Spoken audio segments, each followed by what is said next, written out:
Saludos hermanos, bienvenidos una vez más a este taller de evangelismo. Gracias por acompañarnos una vez más. Y estamos entrando ya al cierre, al final de esta capacitación o este taller de evangelismo. Es la sexta sesión. Y bueno, es la parte más importante según mi punto de vista, porque como yo les dije al final de la sesión pasada, vamos a cerrar con las buenas nuevas, la salvación por medio de nuestro Señor Jesucristo. Detalladamente vamos a entender qué hizo Jesús en la cruz para liberarnos de la condenación, ¿sí? Bueno, vamos a retomar un versículo que yo leí la sesión pasada, Hebreos 10, capítulo 1, que es importante entenderlo y ahorita quiero explicarlo un poco mejor. Porque la ley, dice así, porque la ley teniendo la sombra de los bienes venideros, no la imagen misma de las cosas, nunca puede por los mismos sacrificios que se ofrecen continuamente cada año hacer perfectos a los que se acercan. Yo expliqué la vez pasada, la sesión pasada, que es importante entender las ofrendas levíticas para entender la salvación, la redención por medio de Jesucristo. ¿De acuerdo? Entonces, dice aquí que son sombra. Los sacrificios levíticos son sombra de los bienes venideros. No la imagen misma de las cosas, o sea, no es la realidad, sino es una sombra nada más. Voy a poner un ejemplo. Si yo quiero construir una casa, contrato a un arquitecto, el arquitecto, si yo se lo pido así, él me hace una maqueta de la casa, ¿sí? A escala. Yo le digo, quiero 3 cuartos, quiero un techo inclinado, quiero una fachada de este estilo. El arquitecto me fabrica una casa, pero a escala. Se le llama maqueta. Esta maqueta no es mi casa. ¿O sí? No es mi casa. Sino es una sombra. Es una maqueta de lo que va a ser mi casa. Pero ¿qué tan importante es una maqueta, hermanos? Porque nos enseña cómo va a quedar la casa final. Me explico, ¿no? Lo mismo sucede con las ofrendas levíticas. Son una maqueta, son un ejemplo, una sombra de lo que iba a venir después. Así que vamos a adentrarnos de lleno a este tema que es tan interesante. Insisto, es necesario. Sé que para algunos es complejo, pero Levítico nos enseña la sombra de Jesucristo. Y es importante aprenderlo en este taller de evangelismo. Vamos a leer primeramente el Levítico capítulo 4, del 27 al 31, y lo vamos a explicar después. Dice así: si alguna persona del pueblo pecare por yerro, haciendo algo contra alguno de los mandamientos de Jehová, en cosas que no se han de hacer, y delinquiere, luego que conociere su pecado que cometió, traerá por su ofrenda una cabra sin defecto por su pecado que cometió, y pondrá su mano sobre la cabeza de la ofrenda de la expiación, y la degollará en el lugar del holocausto. Luego con su dedo el sacerdote tomará de la sangre y la pondrá sobre los cuernos del altar del holocausto, y derramará el resto de la sangre al pie del altar. Y le quitará toda su grosura, de la manera que fue quitada la grosura del sacrificio de paz, y el sacerdote la hará arder sobre el altar en olor grato a Jehová. Así hará el sacerdote expiación por él, y será perdonado. Suena complicado, pero no lo es. Quiero explicarlo versículo por versículo. El versículo 27 es muy sencillo. Dice, si alguna persona del pueblo peca. ¿Sí? Durante 3 sesiones hablamos del pecado, ¿cierto? Si alguien peca, entonces, ¿qué debe hacer? El versículo 28, debe conocer su pecado. ¿Sí? Yo les expliqué que los fariseos, Jesús los enfrentó, los confrontó. Ustedes son hijos del diablo. Ustedes nacieron en pecado. ¿Sí? Son hijos de Adán. Necesitan un Salvador. Necesitan el arrepentimiento. Necesitan el Evangelio. Los fariseos creían que no necesitaban Salvador, que ya eran un pueblo santo, que ya eran un pueblo escogido por Dios. Y en cierta manera lo eran. Pero la realidad es que todo ser humano nace bajo pecado. Como decía Romanos 5, por un hombre entró el pecado y por el pecado la muerte, así la muerte pasó a todos los hombres. Los fariseos estaban incluidos. Entonces, el versículo 28 es importante también porque una persona debe conocer que pecó, descubrir que pecó. ¿Sí? El ejemplo más claro es el del hijo pródigo. Descubrir que su propio camino lo llevó al fracaso, todo lo que hizo fue un desastre, fue gran maldad. Dice que traerá por su ofrenda una cabra, versículo 28, una cabra sin defecto, por su pecado que cometió. Hasta ahí es claro, una persona que pecaba tenía que conocer y reconocer su pecado. Ya que reconocía su pecado, conseguía una cabra, ¿sí? Un animal, una cabra. Vamos al 29. Y pondrá su mano sobre la cabeza de la ofrenda de la expiación y la degollará en el lugar del holocausto. ¿Sí? También es sencillo de entender. La cabra que había conseguido para expiar su pecado tenía que colocar sobre ella sus manos. ¿Sí? Pondrá su mano sobre la cabeza de la ofrenda de la expiación y después dice, la degollará en el lugar del holocausto. Sin derramamiento de sangre no hay expiación, no hay perdón de pecado. Así explica la Biblia. La cabra tenía que derramar la sangre, ¿sí? Por el pecado de aquella persona. Pero hermanos, este versículo 29, no lo olviden, ¿sí? Vamos a poner especial atención en el versículo 29. ¿Qué dice? Pondrá su mano sobre la cabeza de la ofrenda. La imposición de manos en esta parte que estamos estudiando es sumamente relevante, ¿sí? No lo olviden, por favor. Vamos al 30. Luego, con su dedo el sacerdote tomará de la sangre y la pondrá sobre los cuernos del altar del holocausto y derramará el resto de la sangre al pie del altar, ¿no? El derramamiento de sangre que estamos hablando. Sin derramamiento de sangre no hay expiación de pecado. La paga del pecado es muerte. La cabra está recibiendo el castigo, ¿sí? Que es la muerte. El pecador transfirió los pecados a esta cabra por medio de la imposición de manos. Y esto lo vamos a analizar a detalle, ¿sí? Porque es sumamente importante, como dije. Vamos al versículo 31. Y le quitará toda su grosura, de la manera que fue quitada la grosura del sacrificio de paz, y el sacerdote la hará arder sobre el altar en olor grato a Jehová. Así hará el sacerdote expiación por él, y será perdonado. El último versículo también es muy sencillo. Toda la grosura, las pieles, los intestinos del animal eran quemados en fuego, ¿sí? Porque dentro del animal estaba el pecado, se tenía que destruir. Era importante derramar la sangre, era importante destruir el mismo cuerpo. Bueno, esta parte de la Biblia, que es el ritual o el procedimiento para que una persona fuera perdonada, es la sombra de lo que iba a venir después. Por eso es importante verlo. Y para que quede más claro, hermanos, quiero que veamos un video, ¿sí? Con este video va a quedar mucho más claro estos versículos de Levítico 4. Vamos a verlo. Aquí está entrando el pecador, que lleva en su mano una cabra. Obviamente es necesario que el sacerdote, como estamos viendo, verifique que la cabra esté limpia, que la cabra sea adecuada para expiar el pecado de aquella persona. Tiene que colocar las manos, es muy importante, yo se los comenté. ¿Para qué?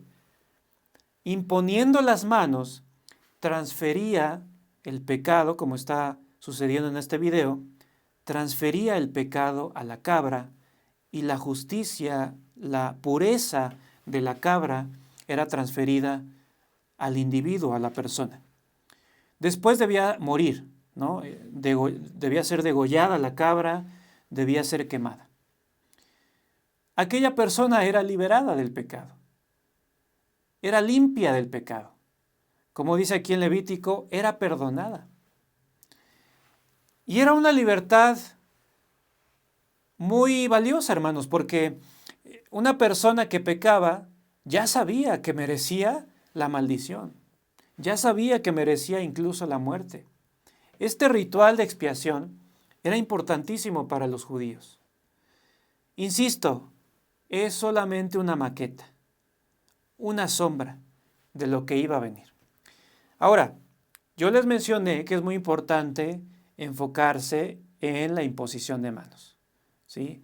En cómo el pecador colocaba las manos sobre la ofrenda. Ya vimos en el video que era con el propósito de transferir el pecado de la persona a la ofrenda, a la cabra.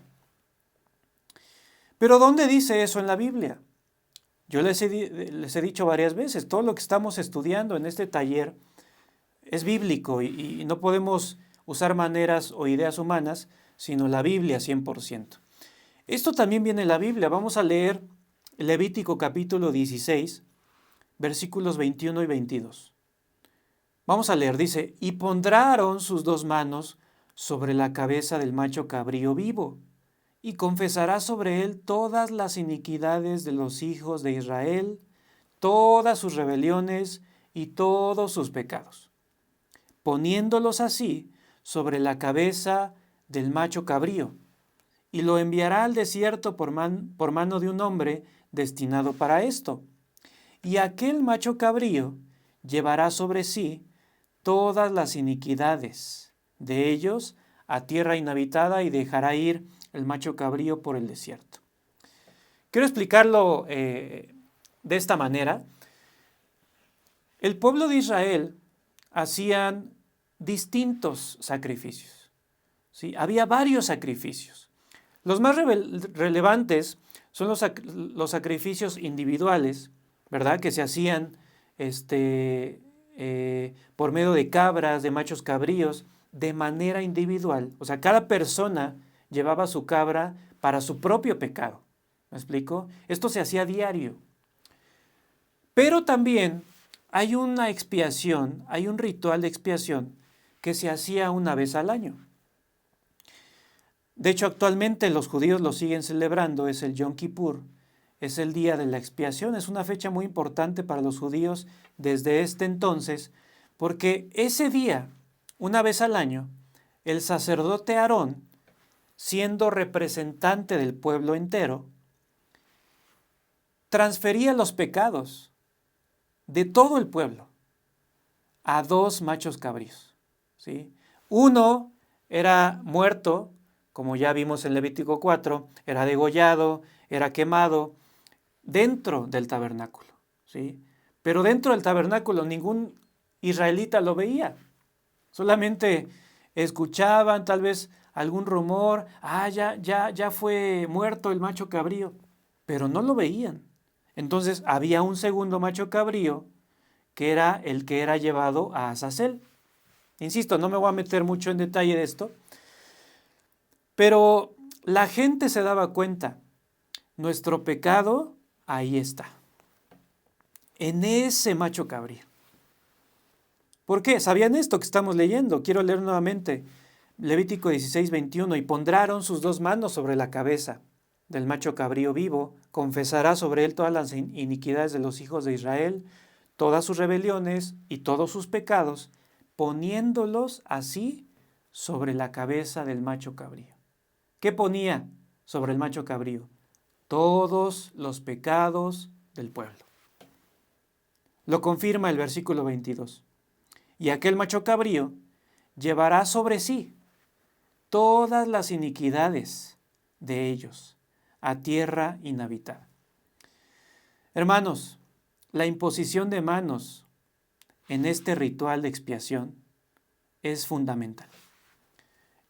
Es importantísimo, hermanos, porque quiero explicarlo de esta manera. ¿Qué pasaría si un pecador lleva a su cabra, pero nunca le transfirió el pecado? Siempre él cargó su pecado. La cabra, aunque muriera, aunque derramara su sangre, de nada servía, porque el pecado de aquella persona seguía estando en él. Era importante poner sus manos sobre la ofrenda y transferir y colocar sus pecados en la cabra o el macho cabrío, como lo dice claramente aquí en Levítico capítulo 16. Y más adelante en el versículo 30 dice algo hermoso, dice, porque en este día se hará expiación por vosotros y seréis limpios de todos vuestros pecados delante de Jehová. Esta maqueta que estamos estudiando, esta sombra de los bienes venideros, es una lección que Dios permitió al pueblo de Israel y nos permite a nosotros también estudiarla, de cómo iba a ser expiado el pecado del mundo a través de Jesucristo. Es una maqueta, ¿sí? Una réplica, una sombra de lo que iba a venir con Jesucristo. Ahora, vamos a estudiar en sí ahora los bienes venideros. La imagen misma de las cosas, ¿sí? Lo que va en serio, la expiación que va en serio, que es por Jesucristo. Vamos a estudiarla bien. Recuerden, debe coincidir con la maqueta, ¿cierto? Si no, la maqueta no está bien hecha. Debe coincidir. En todos los aspectos debe coincidir. Claro, no es lo mismo que un macho cabrío muera a que el Cordero de Dios, el Hijo de Dios, Alfa y Omega, el Rey de Reyes, muera, porque tiene un efecto eterno, porque Dios es eterno. Si un macho cabrío era temporal, era momentáneo, no era perfecto, pero el Cordero de Dios, su sacrificio, su expiación, es perfecta y es eterna. Entonces vamos a entender. Juan 1:29 es un versículo muy famoso, muy conocido. El siguiente día vio Juan a Jesús que venía a él y dijo, he aquí el Cordero de Dios que quita el pecado del mundo. Han escuchado todos este versículo. ¿Y por qué no se refirió Juan el Bautista a Jesús como un animal fuerte? ¿Por qué no dijo, ahí viene el oso de Dios, el león de Dios, ahí viene el gorila de Dios? ¿Por qué usa un animal débil, un cordero? Porque Juan el Bautista sabía que Jesús era aquella ofrenda de Levítico. Esas sombras, esas maquetas que Dios les enseñó al pueblo en Levítico, se iban a hacer efectivas de manera real y de manera perfecta y de manera eterna con Jesucristo, siendo el Cordero de Dios.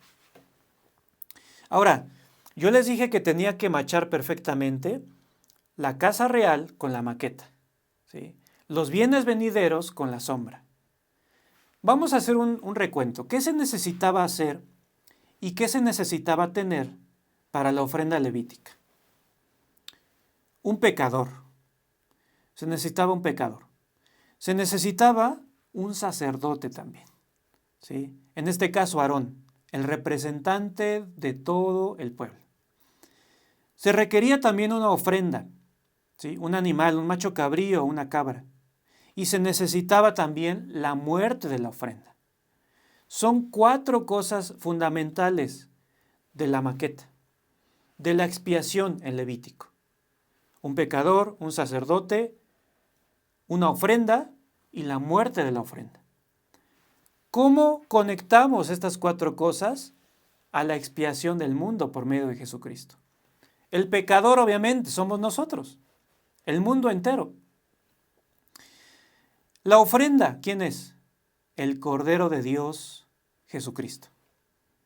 La muerte de la ofrenda es la cruz del Calvario. Pero falta un personaje más. ¿Quién es? El sacerdote. Que en el Yom Kippur, en el día de la expiación, el sacerdote Aarón fungía como representante del pueblo. ¿Dónde está ese personaje? En la casa real, en los bienes venideros. Primera de Pedro, capítulo 2, versículo 24, nos enseña una verdad eh, importante y necesaria por conocer. Dice, quien llevó él mismo nuestros pecados en su cuerpo sobre el madero, para que nosotros, estando muertos a los pecados, vivamos a la justicia, y por cuya herida fuisteis sanados. Hermanos, ¿qué está diciendo este versículo? Que Jesucristo llevó nuestros pecados en su cuerpo sobre el madero. ¿Qué quiero que analicemos? Jesucristo, estando en la cruz, dice Primera de Pedro 2:24, que estaba cargando todos nuestros pecados, ¿sí? Y lo confirma Isaías 53:6, que dice, todos nosotros nos descarriamos como ovejas, cada cual se apartó por su camino, mas Jehová cargó en él el pecado de todos nosotros. Es claro, Jesucristo cargó el pecado nuestro. Sobre el madero, Jesucristo tenía todos nuestros pecados. De tal manera que Dios tuvo que darle la espalda. Jesucristo dijo, Padre, ¿por qué me has desamparado? Todo el pecado nuestro estaba sobre Jesús, sobre el madero. Pero una pregunta, hermanos, ¿Jesucristo cuando vino a este mundo nació con pecado? No, dice la Biblia que era sin pecado. No conoció pecado. Jesucristo era santo, era mismo Dios. Pero estando en la cruz ya tenía nuestros pecados. Entonces, viendo la maqueta, que era necesario la imposición de manos para transferir el pecado del pueblo a la ofrenda, ¿en dónde está ese acto? ¿En dónde está ese acontecimiento? En la casa real, en los bienes venideros, ¿en dónde está? Esto es muy importante, hermanos, conocerlo. Vamos a leer Mateo capítulo 11, versículo 10 y versículo 11. Dice así, porque este es de quien está escrito. He aquí, yo envío mi mensajero delante de tu faz, el cual preparará tu camino delante de ti. De cierto os digo, entre los que nacen de mujer no se ha levantado otro mayor que Juan el Bautista, pero el más pequeño en el reino de los cielos mayor es que él. ¿De quién está hablando estos dos versículos? Juan el Bautista. Isaías lo dice, es una profecía. Voz que clama en el desierto, preparad camino. Fue el propósito de la venida de Juan el Bautista. Preparar el camino. ¿De quién? De Jesucristo, del Cordero de Dios. Juan el Bautista tuvo ese papel, preparar el camino. ¿Y cómo lo preparó?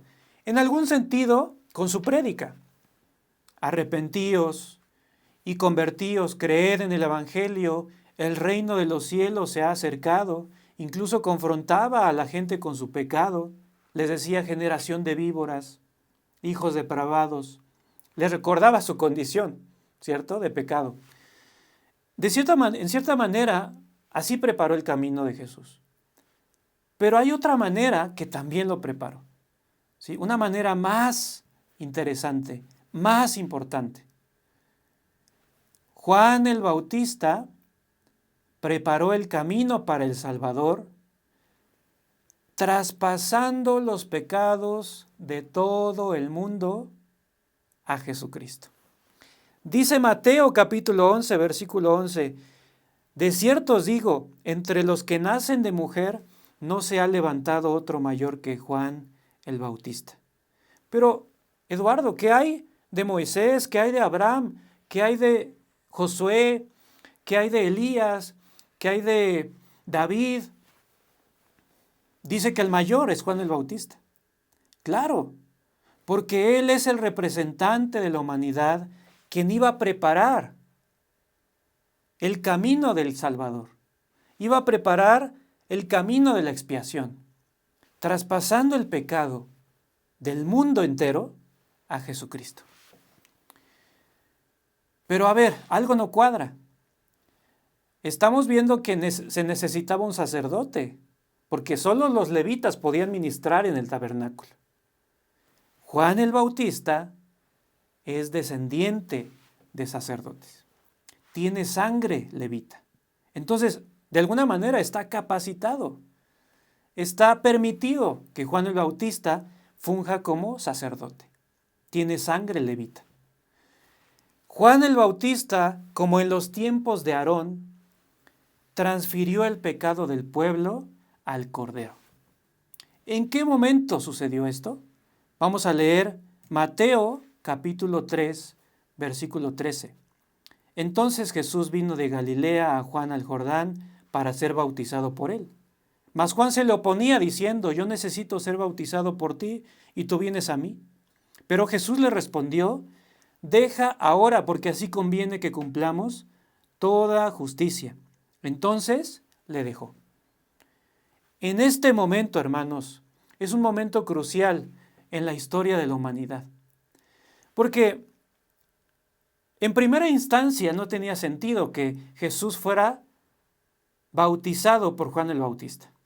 Porque Juan el Bautista estaba bautizando a los pecadores. ¿Sí? Estaba bautizando a las personas en pecado, sucias. Pero Jesucristo no tenía pecado. Jesucristo es el Cordero de Dios, es puro, es limpio. De hecho, Juan el Bautista se lo expresa. Jesús, no es correcto que hagamos así. Al contrario, tú me tienes que bautizar a mí porque yo soy el pecador. Jesús, no tiene lógica que yo te bautice. Pero Jesús insistió. Juan, deja ahora, porque así conviene que cumplamos toda justicia. La imposición de manos era necesaria para el bautismo. Jesús insistió, Juan, bautízame. Es necesario que cumplamos toda justicia. Entonces Juan el Bautista recordó, es que Él es el Cordero de Dios.